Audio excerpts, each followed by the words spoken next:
Outro tema muito recorrente na dissertação, no texto que você me passou, da sua Uhum. apresentação, são certos personagens filosóficos. Sim. Queria saber se você pode comentar um pouco sobre esse teatro filosófico e como ele se articula na sua pesquisa. E a gente pode começar com essa relação entre o filósofo e outras figuras típicas da nossa cultura, como o sacerdote e o cientista. Uhum. O... Bem, nessa toada de aplicar o método genealógico, também não seria diferente para o Nietzsche investigar a relação entre o filósofo e o sacerdote. Ele também aplica o método genealógico nessa relação.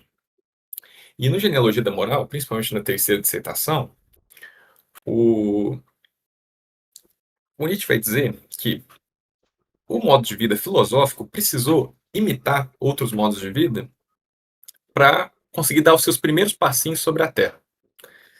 Então, você imagina, em uma Grécia onde você tem guerreiros sanguinolentos que, enfim, fazem e acontecem, você tem sacerdotes que estão tramando vinganças milenares, né?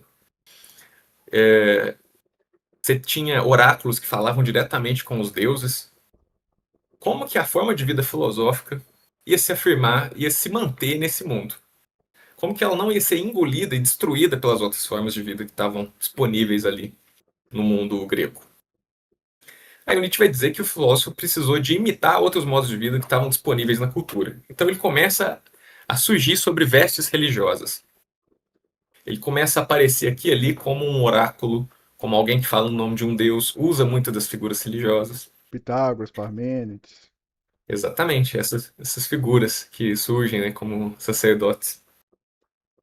Só que com o cristianismo avançando, o filósofo se viu também na necessidade de continuar emulando esse modo de vida religioso. E ele também começa a emular o modo de vida sacerdotal.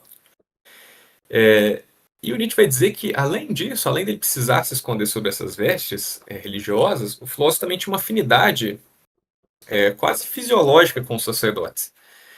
Porque os sacerdotes também são essa figura que é pouco da ação, muito da contemplação. Eles têm um ritmo mais lento, vamos dizer assim, do que outras formas de vida, como os guerreiros, que são mais ativos, enfim, outras figuras com outro conjunto com outra configuração psicofisiológica, vamos dizer assim. Então, os filósofos, além de concordarem, além de precisarem de emular essa forma de vida sacerdotal, eles também eram afins, eles também tinham afinidades com os valores, com o modo de vida dos tipos religiosos. E o que aconteceu foi que a história avança e os filósofos ficaram sobre a tutela da religião por muito tempo. E aí, de repente, o filósofo se vê no dilema de continuar com essa máscara ou tirá-la, né? Ou removê-la, enfim. E aí o Nietzsche coloca a questão se é possível a gente pensar o filósofo descolado dessas formas de vida religiosas, hoje em dia. E ele vai dizer que sim, pelo menos na minha leitura, que a gente precisa de imaginar o filósofo sem ser aquela pessoa sábia, aquele velhinho, barbudo, cabeludo, enfim, dando seus ensinamentos para um ciclo de iniciados. A gente precisa de imaginar o filósofo mais ativo, mais no mundo. Ele diz que o filósofo precisa de viver de uma maneira não sábia, quase, como um experimento, para ver onde essa forma de vida pode chegar, no final das contas. E me parece que o Nietzsche convoca os filósofos do futuro, que é uma figura que ele evoca muito no Além do Bem e do Mal, contra os sacerdotes. Os sacerdotes eles chegam, eles impõem a visão moral de mundo cristã pelas razões que eu falei, do ressentimento e deles fornecerem um sentido para a vida.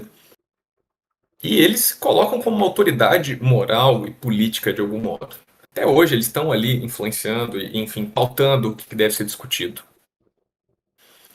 E me parece que o Nietzsche convoca os filósofos a se desapegar do modelo do sacerdote, primeiro, e depois atacar esse modelo, atacar essa autoridade que ele tem sobre os nossos valores. Os filósofos devem se engajar e se entender como agentes culturais e desafiar essa hegemonia ou essa figura que clama ser uma autoridade nos valores, que é o sacerdote. Então seria essa relação que o Nietzsche estabeleceria entre o sacerdote e o filósofo. O filósofo precisou do sacerdote para existir, mas a gente está num momento onde a gente pode prescindir dessa máscara e pode se voltar contra os sacerdotes, inclusive sobre suas pretensões de autoridade moral e valorativa, enfim. A Só própria que o filosofia do Nietzsche, Nietzsche mostra isso, né? Um Nietzsche seria inconcebível no início da modernidade, né? Tipo, sim, sim, por muito menos gente já foi tacar um fogo, né? pois é. O, É, tem até um trechinho de um poema que eu separei sobre exatamente esse ponto, que do Fernando Pessoa, que eu penso que ilustra bem essa posição do filósofo, nesse momento onde o Nietzsche estava pensando. O trechinho é assim: conheceram-me, no caso o filósofo, logo porque eu não era, e não desmenti, e perdi-me. Quando quis tirar a máscara, ela estava pegada à cara. Quando tirei e me vi ao espelho, já tinha envelhecido. Eu estava bêbado. Já não sabia vestir a roupa que não tinha tirado. Deitei fora a máscara e dormi no vestiário, como um cão tolerado pela gerência por ser inofensivo. A gerência aqui são sacerdotes, no caso, né? Toleram a filosofia, porque, enfim, ela não morde. Hum, interessante, interessante. pois é. Agora, o cientista, Ah, só que sim. você me perguntou também, o Nietzsche vai dizer que os valores cristãos eles forneceram a base para o surgimento do cientista.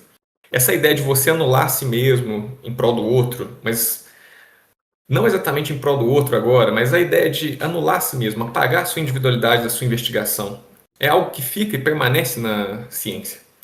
E o Nietzsche vai dizer que essa é a base a qual o edifício da ciência pode se erguer. Você precisa de um conhecimento que não tenha pressupostos, que não tenha a sua individualidade de fundo, de algum modo. Ela precisa ser apagada, ela precisa ser negada. Enfim, a gente pode lembrar da moralidade cristã que ela nega o mundo, ela nega o outro, ela nega a própria individualidade, pessoas. Então, isso fornece uma base para as científicas. Então, o Nietzsche vai dizer que há essa afinidade entre o ideal moral cristão e o cientista, que o cientista pode surgir a partir daí. É Não quase sei, como se acho eles. que tem alguma coisa a ver com isso que você disse, mas é pensar um mundo descolado do sujeito, sei lá. É, Sim. acho que é um pouco nessa direção, assim. Se eu conseguir pensar é, um, um mundo para além para falar um pouco termos kantianos, para além das nossas formas de sensibilidade, né? Um mundo que, que, que subjaz, né? Uhum. Como se isso fosse possível. Sim. É quase como se a gente conseguisse apagar a nossa individualidade, o nosso contexto do qual a gente está pensando, os nossos interesses investigativos, em prol desse ideal de um conhecimento que a gente pode atingir, que não passa por isso, que apaga a gente totalmente, que a gente consegue colher diretamente da essência das coisas, sabe? Hum, Então, por mais que isso seja falso, o Nietzsche vai dizer, por mais que essa ficção conceitual seja falsa, ela ainda dá fôlego para a ciência continuar a sua investigação. É preciso acreditar que a gente está desvendando a realidade. Então, essa é a relação entre o cientista e a moral cristã. E o Nietzsche vai dizer que o filósofo ele não deve também se inspirar na figura do cientista, que é essa figura que apaga totalmente sua individualidade. O filósofo, pelo contrário, ele deve reconhecer que ele é que tem muito dele, tem muita personalidade da individualidade dele na filosofia que ele está fazendo. O Nietzsche vai avançar até mesmo a tese de que a filosofia é uma confissão involuntária do seu autor. Sem querer, os filósofos estão dizendo que eles são o tempo todo e que eles estão presentes ali. Então, o Nietzsche, a relação entre o filósofo e o cientista deve ser, primeiro, o filósofo deve reconhecer que os cientistas ajudaram a desmontar vários dos dogmas cristãos, apesar deles ainda assim se apoiarem em um valor do cristianismo, que é a vontade de verdade, que é essa busca desinteressada pelos fatos. Mas o filósofo não deve se inspirar nessa imagem e o filósofo deve se servir do cientista como um meio para suas próprias investigações. As investigações científicas não devem ser o fim da investigação do filósofo. O filósofo deve ter seus próprios fins, ele só lança a mão da ciência para, enfim, para os seus propósitos. Para o Nietzsche é legislar, é criar valores, é modificar os conceitos, é propor novos esquemas conceituais. Meio é, impor contradições, né? Tipo, encontrar pontos de tensão nos valores a partir da. Como aconteceu no final da Idade Média, né? Que a ciência ela foi mostrando pontos de tensão cada vez mais inconciliáveis com a cosmologia cristã, né? E isso pode esse procedimento pode continuar acontecendo, né? A própria relatividade transformou muito a sociedade, né? Hoje em dia, sem física quântica não seria possível nem essa ligação. Justo. As coisas vão se transformando. A ciência é uma das engrenagens nisso, né? Uhum. Também o Nietzsche fala para o filósofo lançar a mão da ciência para ele conhecer para quem que ele está criando valores, para ele entender as necessidades que levaram as pessoas a precisar de certos conceitos. Aí só para retomar lá no início, quando eu falava da genealogia, para montar essas próprias hipóteses genealógicas, você vai precisar lançar a mão da ciência de algum modo, né? Então, mas as ciências aparecem não